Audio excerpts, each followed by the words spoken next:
हजारों साल पहले इंसानों ने ऐसे निर्माण खड़े किए थे जिन्हें देखकर आज भी आधुनिक दुनिया चौंक जाती है।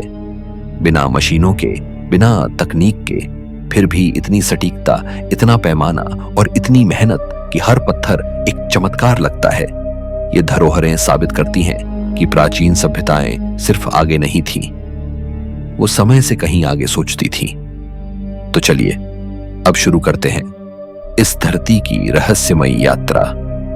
नंबर 1, कैलासा मंदिर। एक ही पर्वत में तराशी गई अद्वितीय कारीगरी। कैलासा मंदिर भारत की प्राचीन वास्तुकला का वह चमत्कार जो आज भी दुनिया को चुनौती देता है। एलोरा की विशाल काली चट्टानों के बीच खड़ा यह मंदिर ऊपर से नीचे तक तराशा गया था, यानी निर्माण की दिशा उल्टी थी। पहले पर्वत की छत काटी गई, फिर धीरे धीरे नीचे की ओर मंदिर का आकार निकाला गया। किसी भी हिस्से में जरा सी गलती होती तो पूरा ढांचा ढह जाता, लेकिन यहाँ हर रेखा, हर मोड़ और हर स्तंभ बिल्कुल संतुलित दिखाई देता है। इतिहासकारों का मानना है कि इस मंदिर को बनाने में लाखों मैन आवर लगे होंगे। लगभग 2 लाख टन चट्टान हटाई गई, वह भी ऐसे समय में जब न मशीनें थीं न कोई आधुनिक औजार। इसके बावजूद गर्भगृह, मंडप, नंदी मंडप, स्तंभ, दीर्घाएं और ऊंची छत सब एक ही विशाल चट्टान का हिस्सा होकर भी अलग अलग निर्मित संरचनाओं की तरह दिखते हैं। यही इसकी सबसे बड़ी अद्भुतता है। मंदिर के चारों ओर बनी विशाल दीर्घाएं इसकी जटिलता को और बढ़ा देती है। इन दीर्घाओं की दीवारों पर देवताओं, अप्सराओं, महाकाव्यों के दृश्य और युद्ध मुद्राओं को जिस बारीकी से उकेरा गया है, वह बताता है कि यहाँ काम करने वाले कारीगर केवल शिल्पकार नहीं बल्कि कलाकार थे। कठोर बेसाल्ट चट्टान पर इतनी महीन नक्काशी आज भी किसी को आश्चर्य में डाल देती है। मंदिर के प्रवेश द्वार से भीतर कदम रखते ही नंदी मंडप सामने दिखाई देता है। यह मंडप भी पूरी तरह चट्टान से तराशा गया स्वतंत्र ढांचा है जो मुख्य मंदिर के ठीक सामने स्थित है। इसके बाद खुला आंगन और ऊंचे स्तंभों वाला मुख्य मंडप दिखाई देता है। इन स्तंभों की ऊंचाई और उन पर बनी आकृतियों में जो संतुलन है, वह इस निर्माण तकनीक की असाधारणता को सिद्ध करता है। मंदिर की बाहरी दीवारों पर उकेरा गया प्रसिद्ध दृश्य रावण द्वारा कैलाश पर्वत हिलाने का भारतीय शिल्पकला का सर्वोच्च उदाहरण माना जाता है। चट्टान में नृत्य करती आकृतियां, युद्ध दृश्य, देव प्रतिमाएं और सूक्ष्म अलंकरण किसी जीवंत कहानी की तरह प्रतीत होते हैं। कैलासा केवल एक मंदिर नहीं बल्कि यह साबित करता है कि प्राचीन भारत के कारीगरों के सामने कल्पना और क्षमता की कोई सीमा नहीं थी। एक ही पर्वत को काटकर इतना विशाल, संतुलित, पूर्ण और दिव्य मंदिर बनाना आज भी दुनिया के लिए अनसुलझी पहेली है। Number 2, Machu Picchu. बादलों के ऊपर बसा इंका इंजीनियरिंग का चमत्कार। माचू पिच्चू एंडीज पर्वतों की ऊंची चोटियों पर बसा वह प्राचीन नगर जिसे देखकर लगता है जैसे किसी ने बादलों के बीच एक शहर टांग दिया हो। समुद्र तल से लगभग 2400 मीटर की ऊंचाई पर स्थित यह इंका साम्राज्य का सबसे अद्भुत स्थापत्य चमत्कार है। यहां तक पहुंचना आज भी कठिन है, लेकिन सोचिए 15वीं शताब्दी में बिना सड़कें, बिना आधुनिक औजार, बिना किसी मशीन के इनकाओं ने कैसे एक पूरा शहर पहाड़ की संकरी धार पर खड़ा कर दिया होगा। यह नगर सिर्फ सुंदर नहीं है, यह उस समय के वास्तु ज्ञान, खगोल विज्ञान, भू इंजीनियरिंग और सुव्यवस्थित श्रम संगठन का प्रमाण है। माचू पिच्चू 2 मुख्य भागों में बंटा है, ऊपरी धार्मिक क्षेत्र और निचला आवासीय क्षेत्र। ऊपर वाले भाग में स्थित सूर्य मंदिर इस जगह की आध्यात्मिक पहचान है।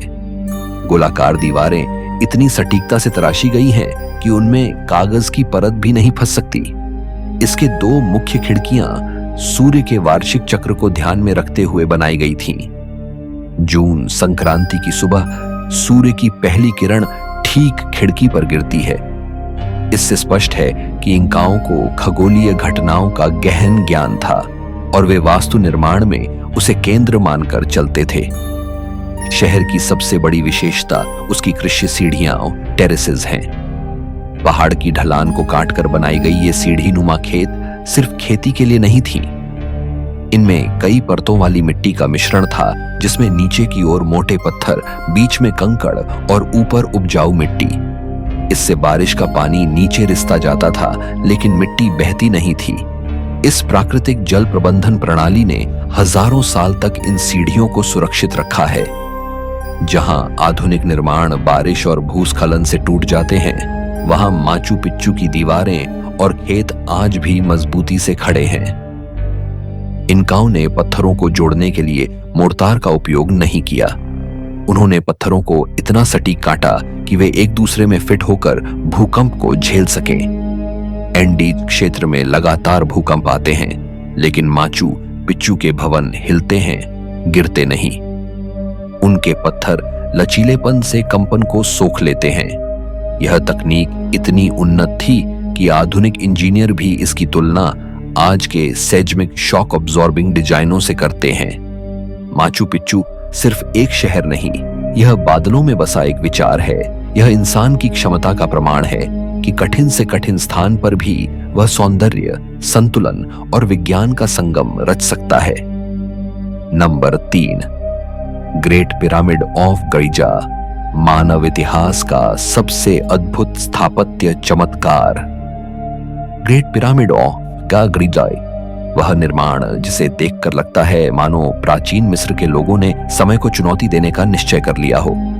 4500 साल पहले बिना लोहे के औजार, बिना क्रेनों, बिना पहिए वाले वाहनों और बिना गणित के आधुनिक उपकरणों के इंसानों ने दुनिया की सबसे विशाल, सबसे सटीक और सबसे रहस्यमयी इमारत खड़ी कर दी।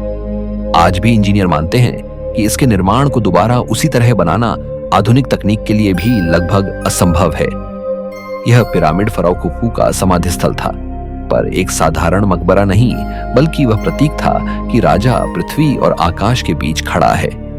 इसका आधार 13 एकड़ में फैला है और चारों दिशाओं से इतने सटीक रूप से संरेखित है कि कंपास भी इसके सामने मामूली लगता है। पिरामिड के प्रत्येक कोने का विचलन 0.05 डिग्री से भी कम है, जबकि आज भी बड़ी इमारतों के सर्वेक्षण में इतनी सटीकता मिलना कठिन है। अंदाजा है कि इसमें 23 लाख से अधिक पत्थर लगे, हर पत्थर औसतन 2.5 टन का। कुछ भीतरी ग्रेनाइट पत्थर 70 से 80 टन तक के हैं, जिन्हें असवान से सैकड़ों किलोमीटर दूर से लाया गया।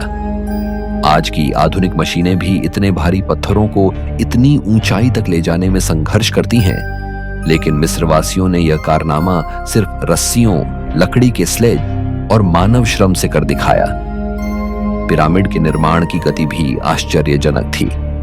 इतने भारी ब्लॉकों को मिनटों में उठाना, ढेरों टीमों का सामंजस्य और इतनी सुव्यवस्थित योजना, यह सब बहुत उन्नत श्रम प्रबंधन का प्रमाण है। पिरामिड का भीतरी ढांचा उससे कहीं अधिक रहस्यमयी है। नीचे अधूरा कक्ष है, उसके ऊपर क्वींस चैम्बर और सबसे ऊपर किंग्स चैम्बर, जो लाल ग्रेनाइट से बना है। यह कक्ष पूरी तरह क्षैतिज और लंबवत सटीकता का उदाहरण है। इसकी छत पर रखी ग्रेनाइट बीम 50 से 70 टन की है और 5 परतों में जमाई गई है ताकि भार वितरित हो सके। किंग्स चैम्बर तक जाने वाला ग्रैंड गैलरी 47 मीटर लंबी और कोरबल्ड दीवारों के कारण धीरे धीरे ऊपर उठती हुई एक ऐसा इंजीनियरिंग चमत्कार है जिसे देखकर लगता है जैसे किसी लेजर मशीन से काटा गया हो। ग्रेट पिरामिड आज खड़ा है 4500 साल बाद भी। आंधियां, भूकंप, आक्रमण, लूट और समय की मार झेलने के बावजूद यह सिर्फ पत्थरों का ढेर नहीं, बल्कि यह साबित करता है कि जब ज्ञान, विश्वास और व्यवस्था एक साथ हों तो मनुष्य असंभव को भी शक्ल दे सकता है। नंबर 4, अजंता गुफाएं, चट्टानों में तराशी, भारत की अद्वितीय बौद्ध धरोहर। अजंता गुफाएं वह स्थान जहां चट्टानें भी बोलती हैं, जहां दीवारों पर उत्कीर्ण कहानियां समय को रोक देती हैं और जहां आज भी 2000 साल पुरानी कला उतनी ही जीवंत लगती है जितनी निर्माण के समय रही होगी। महाराष्ट्र की एक घोड़े की नाल जैसी घाटी में स्थित ये 30 गुफाएं 2री शताब्दी ईसा पूर्व से लेकर 6ठी शताब्दी ईसवी तक लगातार तराशी गईं। यह वह युग था जब न मशीनें थीं न आधुनिक औजार, फिर भी यहाँ की बारीक नक्काशी, विशाल स्तंभ, गुंबदाकार चैत्यगृह और सूक्ष्म चित्रकारी दुनिया के सबसे बड़े स्थापत्य चमत्कारों में गिनी जाती है। सबसे कठिन काम था कठोर बेसाल्ट चट्टान को अंदर से बाहर तक खोदना। कारीगरों ने ऊपर से नीचे कटिंग की ताकि किसी भी गलती की स्थिति में संरचना न ढहे। छत, स्तंभ और अंदरूनी खंभे पहले तैयार किए जाते थे, फिर धीरे धीरे पूरी गुफा का आकार निकाला जाता था। गुफाओं में बने चैत्यगृह जैसे गुफा 10, 19 और 26 विशाल हॉल हैं, जिनके अंत में स्तूप स्थापित है और लंबी घोड़े की नाल जैसी खिड़कियों से आती सूर्य की रोशनी पूरे परिसर को दिव्यता का आभास देती है। इन गुफाओं में गूंजने वाली ध्वनि आज भी वैसी ही है जिसे ध्यान और प्रार्थना के लिए विशेष रूप से डिजाइन किया गया था। अजंता की सबसे बड़ी पहचान है इसके भित्तिचित्र, दुनिया की सबसे श्रेष्ठ प्राचीन चित्रकला। ये चित्र प्राकृतिक रंगों से बनाए गए थे। वनस्पति, खनिज, मिट्टी और पत्थर से तैयार किए गए रंग जिन्हें छूने की स्मूथ परत पर लगाया जाता था। गुफा 1 का पद्मपाणि बोधिसत्व भारत की कला की सबसे महान कृतियों में शामिल है। गुफा 1 17 की जटा कथाएं, विशेषकर विशाल चित्र जहां बुद्ध अपने पिछले जन्मों में दान, करुणा और त्याग दिखाते हैं, इतनी गहराई में रंगी गई हैं कि उनमें आज भी भावनाओं की तीव्रता महसूस होती है। विहार यानी भिक्षुओं के रहने के परिसर भी अद्भुत हैं। ये वर्गाकार या आयताकार कक्ष हैं जिनमें दर्जनों छोटी छोटी कोठरियां तराशी गईं। हर कोठरी में सोने के लिए पत्थर की बेंच, अध्ययन के लिए स्थान और ध्यान के लिए शांत वातावरण। यह केवल रहने का स्थान नहीं था, बल्कि पूरा बौद्ध विश्वविद्यालय जैसा कार्य करता था। ध्यान, शिक्षा, दर्शन और साधना का केंद्र। अजंता सिर्फ चट्टाने नहीं, ये समय, कला, अध्यात्म और मानव धैर्य का ऐसा संगम है जिसे देखकर लगता है कि इंसान जब ध्येय में डूब जाता है तो पत्थरों में भी जीवन भर सकता है। नंबर 5, पार्थेनॉन, गणित, कला और इंजीनियरिंग का परिपूर्ण संगम। पार्थेनॉन, एथेंस की ऊंची चट्टान, एक्रोपोलिस पर खड़ा वह दिव्य मंदिर जिसे देखकर दुनिया आज भी दंग रह जाती है। यह सिर्फ एक इमारत नहीं, यह मानव बुद्धि, सौंदर्य बोध और गणितीय सटीकता का ऐसा मेल है जिसका मुकाबला करने में आधुनिक वास्तुकला भी कई बार असफल हो जाती है। 432 ईसा पूर्व में एथेनियन साम्राज्य के स्वर्ण युग के दौरान बना। यह मंदिर देवी एथेना को समर्पित था, लेकिन इसकी असली महानता इसके निर्माण के दर्शन में छिपी है, जहां हर स्तंभ, हर पत्थर और हर अनुपात मनुष्य की आंखों को परिपूर्ण दिखाई दे। इसके लिए जानबूझकर ज्यामिति से सूक्ष्म विचलन किए गए थे। पार्थेनॉन की सबसे अद्भुत विशेषता है ऑप्टिकल करेक्शन, वह तकनीक जिसके द्वारा मनुष्य की आंखों की भ्रांति को ध्यान में रखकर इमारत को बिल्कुल सीधा और परिपूर्ण दिखाया गया। उदाहरण के लिए, मंदिर की फर्श जैसी दिखने वाली स्टाइलोबेट असल में बीच में हल्की सी उठी हुई है, ताकि दूर से देखने पर यह झुकी या धंसी हुई न लगे। स्तंभ भी पूरी तरह सीधे नहीं हैं, उनमें बीच में हल्की सी उभार है जिसे एनाटासिस कहते हैं। इससे वे अधिक मजबूत और आकर्षक प्रतीत होते हैं। कोनों के स्तंभ अंदर की ओर थोड़ा झुके हुए हैं, ताकि दूर से देखने पर वे अलग थलग या कमजोर न लगें। यह सब सुनने में सरल लगता है, पर यह उस युग में संभव हुआ जब ज्यामिति सिर्फ हाथ से बनाई आकृतियां और मानसिक गणनाएं थीं। पार्थेनॉन का हर हिस्सा इतना सटीक है कि आधुनिक लेजर माप उपकरणों से भी इसकी त्रुटि बेहद मामूली निकलती है। यह बताता है कि उस समय के ग्रीक शिल्पकार सिर्फ कलाकार नहीं, बल्कि उच्च स्तरीय गणितज्ञ और इंजीनियर भी थे। इतिहास ने पार्थेनॉन को कई रूपों में देखा। यह कभी मंदिर रहा, फिर चर्च बना, फिर मस्जिद। 1687 में एक विस्फोट में इसका बड़ा हिस्सा नष्ट हो गया, लेकिन जो बचा है वह अब भी प्राचीन उत्कृष्टता का प्रमाण है। आज भी इसकी बनावट, अनुपात और संतुलन वास्तुशास्त्र की शिक्षा में आदर्श माने जाते हैं। पार्थेनॉन सिर्फ एक स्मारक नहीं, यह सिद्ध करता है कि मनुष्य जब सौंदर्य और विज्ञान को एक ही धारा में मिला देता है, तो वह समय से परे ऐसी कृति रच सकता है जो हजारों वर्षों तक दुनिया को चकित करती रहे। नंबर 6, टियोतिहुआकान, देवताओं का नगर और रहस्यमयी विशाल पिरामिडों की नगरी। टियोतिहुआकान मेक्सिको की एक ऐसी प्राचीन नगरी जिसका नाम ही अर्थ देता है, जहां देवता जन्म लेते हैं। 1500 से 2000 साल पहले बनाई गई यह विशाल सभ्यता आज भी एक पहेली बनी हुई है। न इसका शासक कौन था, न इसका वास्तविक नाम क्या था, न यह क्यों उजड़ी, कुछ भी निश्चित रूप से पता नहीं। लेकिन जो चीज निश्चित है वह यह कि टियोतिहुआकान मानव इतिहास की सबसे जटिल, सबसे सुव्यवस्थित और सबसे विशाल प्राचीन नगर योजनाओं में से एक था। यहां की सड़कें सीधे कोणों पर कटती थीं। पूरे शहर को उत्तर पूर्व दिशा में 15.5 डिग्री घुमाकर बनाया गया था और हर संरचना एक खगोलीय पैटर्न का हिस्सा प्रतीत होती है। इस शहर का हृदय है सूर्य का पिरामिड। 65 मीटर ऊंचा यह पिरामिड आधुनिक 20 मंजिला इमारत जितना ऊंचा है। इसका आधार इतना बड़ा है कि एक फुटबॉल स्टेडियम भी इसके ऊपर आ जाए। यह पिरामिड पूर्ण रूप से ठोस पत्थरों और मिट्टी के कोर से बना है, बिना किसी धातु के औजारों के। प्राचीन इंजीनियरों ने कई परतों में प्लेटफॉर्म बनाए। हर स्तर पिछले स्तर को ढंकता गया और अंत में यह विशाल पिरामिड तैयार हुआ। इसकी दिशा और कोण इस तरह तय किए गए कि वर्ष के विशिष्ट दिनों पर सूर्य की किरणें ठीक उसके केंद्र रेखा को स्पर्श करती हैं। शहर के दूसरे छोर पर स्थित चंद्रमा का पिरामिड पर्वत की आकृति से मेल खाता है, जिससे लगता है जैसे दोनों एक दूसरे के प्रतिबिंब हों। इन दोनों को जोड़ती है एवेन्यू ऑफ द डेड, एक सीधी कई किलोमीटर लंबी मुख्य सड़क, जिसके दोनों ओर मंदिर, आवासीय परिसर, प्लाजा और पिरामिड फैले हुए थे। यह सड़क साधारण मार्ग नहीं थी। यह धार्मिक जुलूस, सामूहिक अनुष्ठानों और राजनीतिक शक्तियों के प्रदर्शन का केंद्र थी। सड़क के दोनों ओर बने आवासीय परिसर भी अद्भुत थे। उनमें बहुकक्षीय अपार्टमेंट, भित्ति चित्र, जल निकासी प्रणाली और सामाजिक वर्गों के अनुसार सुव्यवस्थित क्षेत्र थे। यह स्पष्ट है कि यहां हजारों प्रशिक्षित मजदूर, कलाकार और प्रशासक एक ही संगठित व्यवस्था के तहत कार्य करते थे। 7वीं शताब्दी में यह शहर अचानक उजड़ गया। कई प्रमाण आग, युद्ध और भीतर के संघर्षों की ओर इशारा करते हैं, लेकिन कारण आज तक निश्चित नहीं है।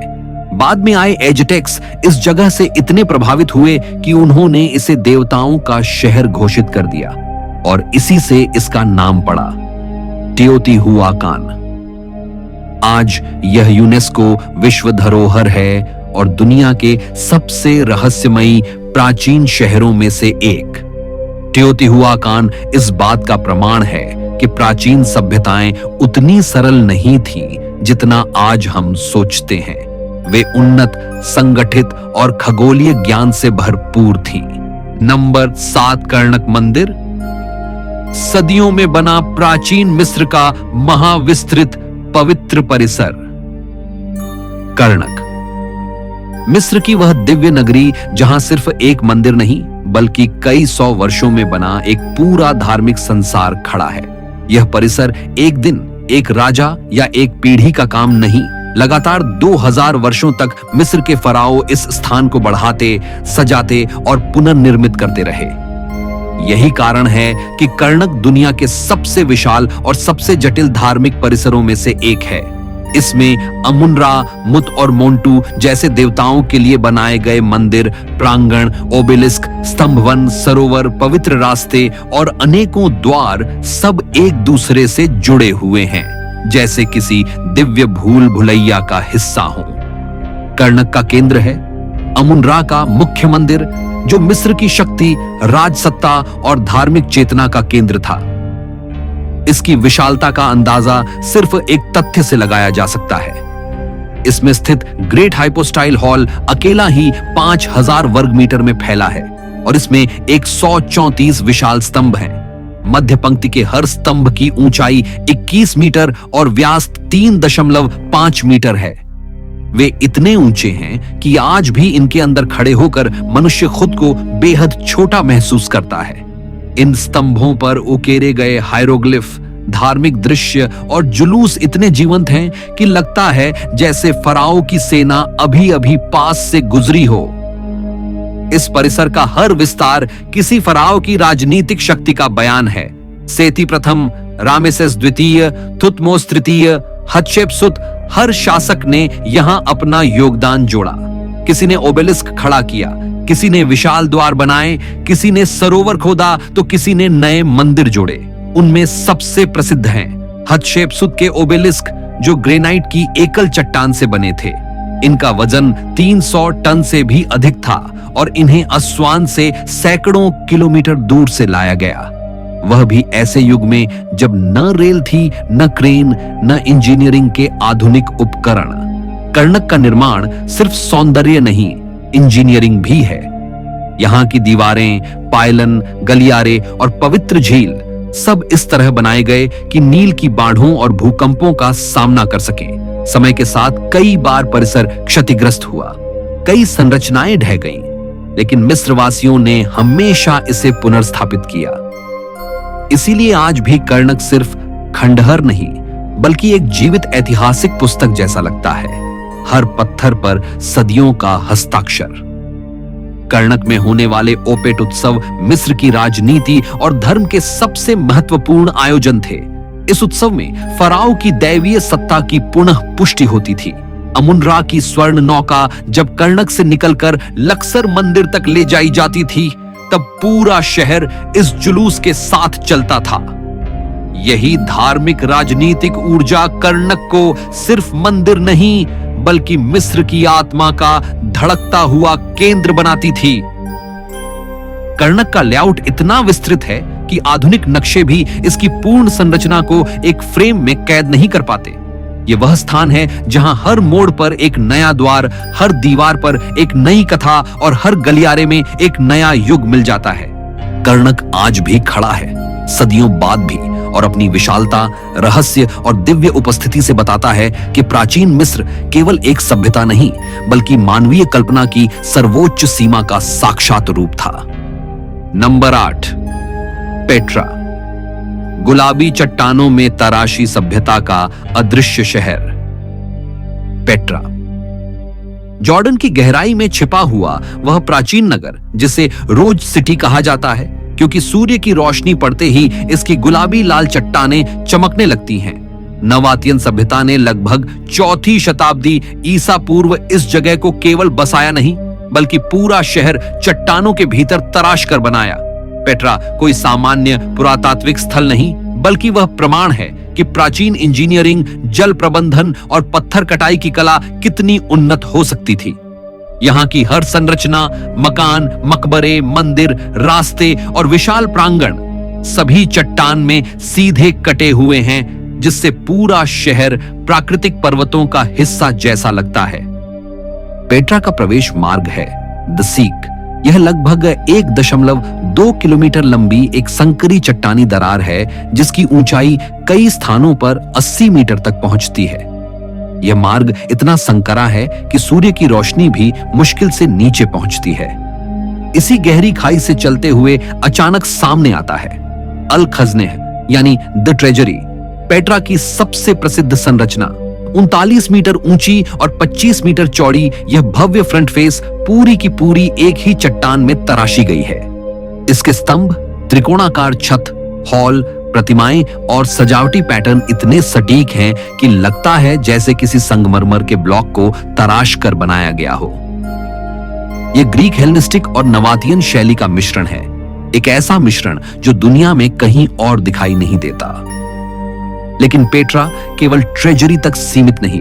शहर में 800 से अधिक चट्टान कट संरचनाएं हैं। मंदिर, मकबरे, सीढ़ी नुमा रास्ते, शाही कब्रें और पूरा का पूरा रॉयल क्वार्टर। यहाँ का 6000 सीटों वाला थिएटर भी अनोखा है। जहां दूसरे सभ्यताएं पत्थर जोड़कर थिएटर बनाती थीं, वहीं पेट्रा का थिएटर पहाड़ को काटकर तराशा गया। यह निर्माण तकनीक न केवल कला का प्रमाण है, बल्कि दिखाती है कि नवातियन इंजीनियर प्रकृति को साधा कर उसमें शहर बसाने की अद्वितीय क्षमता रखते थे। पेट्रा की असली प्रतिभा उसके जल प्रबंधन में दिखाई देती है। यह क्षेत्र रेगिस्तानी है, जहां बारिश अत्यंत कम होती है, लेकिन अचानक आने वाली तेज बाढ़ें पूरे क्षेत्र को बहा सकती थी। नवातियों ने इन समस्याओं को मौके में बदला। उन्होंने पहाड़ों में छिपी नालियां, पाइप, डैम, तालाब और जल टैंक बनाए, जिनमें बाढ़ का पानी मोड़कर जमा कर लिया जाता था। पत्थर की दीवारों में आज भी सेरामिक पाइपों के अवशेष दिखाई देते हैं। यह पूरी प्रणाली इतनी उन्नत थी कि पेट्रा में हजारों लोग वर्ष भर बिना जल संकट के रह सकते थे। सबसे विशाल संरचना है एडेर द मोनेस्ट्री। यह ट्रेजरी से भी बड़ा है, 47 मीटर चौड़ा और 48 मीटर ऊंचा। इसमें ऊपर तक पहुंचने के लिए पहाड़ की ढलान में 800 से अधिक सीढ़ियां काटी गईं। इस संरचना का आकार और इसमें तराशे गए सजावटी पैटर्न नवातियन शिल्पियों की अद्भुत कला का प्रतीक है। लेकिन पेट्रा का भाग्य अचानक बदला। बदलते व्यापार मार्ग, भूकंप और रोमन प्रभाव के कारण यह शहर धीरे धीरे वीरान हो गया।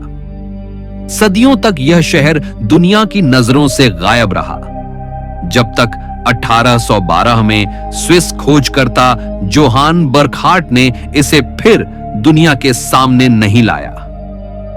आज पेट्रा यूनेस्को विश्व धरोहर है और new 7 wonders of the world में शामिल है। इसकी गुलाबी चट्टानों में तराशी गई संरचनाएं यह याद दिलाती हैं कि मनुष्य जब प्रकृति के साथ मिलकर निर्माण करता है तो वह रेगिस्तान में भी एक अनंत सभ्यता उकेर सकता है। नंबर 9, बोरबोदूर, सीढ़ी नुमा पर्वत के रूप में उकेरा गया आध्यात्मिक ब्रह्मांड।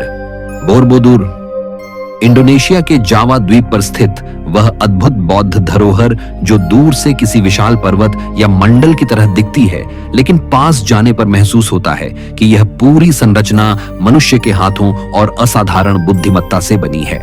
8वीं 9वीं शताब्दी में शैलेंद्र वंश ने इसे बनवाया था। यह सिर्फ एक मंदिर नहीं, बल्कि एक पूरा दर्शन, एक आध्यात्मिक यात्रा और ब्रह्मांड का प्रतिरूप है। इसकी ऊंचाई लगभग 35 मीटर और आधार 123 मीटर का विशाल वर्गाकार क्षेत्र, सब कुछ बिना आधुनिक मशीनों के बनाया गया। इसके लिए 20 लाख से अधिक पत्थर इस्तेमाल हुए और हर पत्थर को हाथों से काटकर एक दूसरे में फिट किया गया, वह भी बिना गारे की सहायता के। बोरबोदूर की सबसे बड़ी विशेषता है इसका 9 स्तरीय निर्माण, 6 वर्गाकार मंजिलें और उनके ऊपर 3 गोलाकार मंडल। हर स्तर बौद्ध दर्शन की एक अवस्था दर्शाता है। सबसे नीचे काम और मोह का संसार, उसके ऊपर रूपों का संसार और सबसे ऊपर निराकार शुद्ध ज्ञान का स्तर। श्रद्धालु इन स्तरों पर क्रमशः परिक्रमा करते हुए ऊपर चढ़ते थे और परिक्रमा के दौरान दीवारों पर बनी कथाओं, प्रतीकों और शिक्षाओं को पढ़ते हुए आध्यात्मिक यात्रा पूरी करते थे। इसके 5 किलोमीटर लंबे भित्ति चित्र बोरबोदूर की आत्मा है। इनमें बुद्ध के जीवन प्रसंग, जातक कथाएं, मानवों के कर्मफल, नैतिक शिक्षा, दान, त्याग और जीवन की अस्थिरता जैसे विषय इतने विस्तार से उकेरे गए हैं कि लगता है जैसे पत्थर पर कोई जीवंत कथा चल रही हो। कई दृश्य उस समय के जावा जीवन को भी दिखाते हैं। जहाज, बाजार, महल, किसान, संगीतकार, जो उस युग की संस्कृति और समाज की झलक देते हैं। ऊपर के गोलाकार स्तरों पर 72 घंटी आकार के स्तूप बने हैं। इन स्तूपों की जालीदार दीवारों के भीतर शांत मुद्रा में बैठे बुद्ध की प्रतिमाएं हैं। स्तूपों की समान आकृति, उनका परिपत्र विन्यास और बीच में स्थित विशाल मुख्य स्तूप, यह सब मिलकर निर्वाण की अवस्था का प्रतीक बनते हैं। सुबह और शाम जब इन स्तूपों पर प्रकाश पड़ता है तो पूरा परिसर एक अलौकिक चमक से भर जाता है, मानो यह स्थान सांसारिक दुनिया का हिस्सा ही ना हो। बोरबोदूर जिस क्षेत्र में स्थित है वहां वर्षा अत्यधिक होती है, इसलिए मंदिर के भीतर और बाहरी सतह पर जल को बहाने के लिए अद्भुत जल प्रबंधन प्रणाली बनाई गई। छोटे पत्थरों के छिपे नालों, बहाव मार्गों और ढलानों के माध्यम से बारिश का पानी नीचे की ओर बह जाता था। यह व्यवस्था ना होती तो यह पूरी संरचना सदियों पहले क्षतिग्रस्त हो चुकी होती। समय के साथ यह महान धरोहर ज्वालामुखीय राख और जंगलों में दब गई थी। लगभग 1000 वर्ष तक यह संसार की दृष्टि से ओझल रही, पर इसका हृदय, इसकी कला और इसकी आत्मा सुरक्षित रही। आधुनिक संरक्षण प्रयासों ने इसे फिर से जीवित कर दिया और आज यह यूनेस्को विश्व धरोहर है। बोरबोदुर सिर्फ पत्थरों का ढांचा नहीं, यह मनुष्य की आध्यात्मिक चेतना का स्मारक है, जहां हर सीढ़ी एक शिक्षा है, हर आकृति एक सत्य है और हर परिक्रमा एक यात्रा है, अज्ञान से ज्ञान की, संसार से निर्वाण की। Number 10, Longmen grotto. चट्टानों में तराशा गया 4 सदियों का दिव्य शिल्प सागर। लोंगमेन ग्रोटो चीन के हेनान प्रांत के लोयांग शहर के पास स्थित वह स्थान जहां पूरी पहाड़ी को ही एक जीवित कला संग्रहालय में बदल दिया गया। उत्तरवेई राजवंश से लेकर तांग राजवंश तक लगभग 400 वर्षों तक लगातार इन गुफाओं को तराशा गया। यहां 2000 से अधिक गुफाएं, 2500 से अधिक शिलालेख और 1 लाख से अधिक बुद्ध प्रतिमाएं मौजूद हैं। कुछ प्रतिमाएं हथेली जितनी छोटी हैं, तो कुछ 17 मीटर ऊंची भव्य शिल्प कृतियां हैं। यह पैमाना, यह निरंतरता और यह सूक्ष्मता ताउंग काल की उच्चतम कला का अद्वितीय प्रमाण है। सबसे प्रसिद्ध मूर्ति है फेंगशियान गुफा का विशाल वैरोकर्ण बुद्ध, जिसकी ऊंचाई 17 मीटर है और चेहरा 4 मीटर लंबा। इस मूर्ति का भाव, शांत मुस्कान और उसकी आंखों की गहराई इतनी जीवंत है कि लगता है जैसे चट्टान में चेतना समाहित हो। इस समूह में खड़े बोधिसत्व, देवता और रक्षक आकृतियां इतनी सामंजस्यपूर्ण हैं कि स्पष्ट होता है कि यहां काम करने वाले कलाकारों के पास न केवल कौशल था, बल्कि आध्यात्मिक दृष्टि भी थी। इन गुफाओं को तराशना आसान नहीं था। ये कठोर चूना पत्थर की चट्टानों पर बनाई गई थी। कारीगरों को पहले चट्टान काटकर गुफा का आकार बनाना पड़ता था, फिर भीतर मूर्तियां और दीवारों को तराशना होता था। कई गुफाएं चट्टान की ऊंचाई पर स्थित हैं, जिन्हें बनाने के लिए लकड़ी के अस्थायी मंच और रस्सियों के सहारे महीनों तक काम किया गया। सबसे कठिन हिस्सा था गुफा के अंदर, जहां अंधेरा, हवा की कमी और पत्थर की कठोरता कलाकारों की परीक्षा लेती थी, लेकिन नक्काशी की गुणवत्ता में कहीं थकान दिखाई नहीं देती। लोंगमेन की एक अनोखी बात है, यहां सामाजिक इतिहास भी चट्टानों पर लिखा हुआ है। 2000 से अधिक अभिलेखों में उन आम लोगों, व्यापारियों, भिक्षुओं, सम्राटों और रानियों के नाम हैं जिन्होंने इन मूर्तियों का निर्माण कराया। विशेष रूप से तांग राजवंश की महारानी वुजेतियन ने यहाँ कई भव्य मूर्तियां बनवाई, जिनमें वैरोकर्ण बुद्ध सबसे प्रमुख है। यह राजसत्ता, धर्म और कला तीनों के मिलन का सजीव उदाहरण है। कलात्मक दृष्टि से देखें तो यहाँ मूर्तिकला की शैली 4 सदियों में बदलती हुई भी दिखती है। उत्तरवेई काल की पतली, लंबी, शांत आकृतियां धीरे धीरे तांग काल में अधिक गोल, जीवंत और प्राकृतिक बनती जाती हैं। यह परिवर्तन न केवल कला बल्कि समाज और विचारधारा के बदलाव को भी दर्शाता है। आज लोंगमेन ग्रोटो यूनेस्को विश्व धरोहर है और दुनिया की सबसे महत्वपूर्ण बौद्ध शिल्प स्थलों में से एक माना जाता है। नदी के दोनों किनारों पर फैली ये गुफाएं साबित करती हैं कि मनुष्य जब कला, श्रद्धा और समय को एक धारा में जोड़ देता है, तो परिणाम ऐसा होता है जो हजारों वर्षों तक सांस लेता हुआ प्रतीत होता है। आज के वीडियो में इतना ही। दुनिया भर की ये अद्भुत प्राचीन धरोहरें हमें याद दिलाती हैं कि इंसान की कल्पना और प्रयास जब एक राह पर चलते हैं तो पत्थर भी जीवन धारण कर लेते हैं। अगले वीडियो में एक और रहस्यमयी यात्रा लेकर मिलते हैं।